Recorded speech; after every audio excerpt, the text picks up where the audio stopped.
จัดการประชุมคณะกรรมการและที่ปรึกษาครั้งที่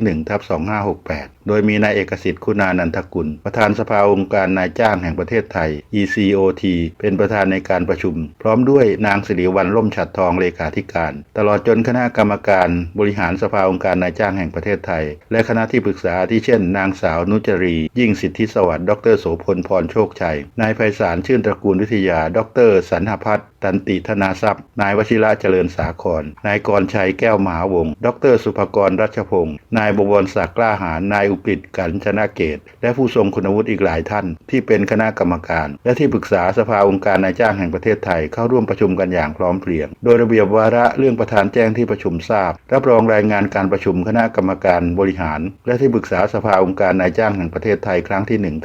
1/2568 รับรองรายงานฐานะทางการเงินงบการเงิน ECOT รายงานผลการดำเนินงานฝ่ายวิเทศสัมพันธ์บทบาทของคณะกรรมการบริหารและที่ปรึกษาในการเข้าร่วมประชุมสัมมนากับหน่วยงานต่างๆและการดำเนินกิจกรรมของสภาระเบียบวาระที่ 5 เรื่องเพื่อพิจารณาการจัดทำวิดีโอพรีเซนต์แนะนำและผลงานของสภาองค์การนายจ้างแห่งประเทศไทยเพื่อใช้เปิดแนะนำทั้งภาษาไทยและภาษาอังกฤษ3 นาทีและ15 นาทีดำเนินการโดยไม่มีค่าใช้จ่ายโดยนายวชิระเจริญสาครประธานบริหารบริษัทสาครเคเบิลจำกัดและบริษัทนำคนต่างด้าวมาทำงานในประเทศไทยสาคร MOU จำกัดเรื่องพิจารณาการนำเครื่องอุปโภคบริโภค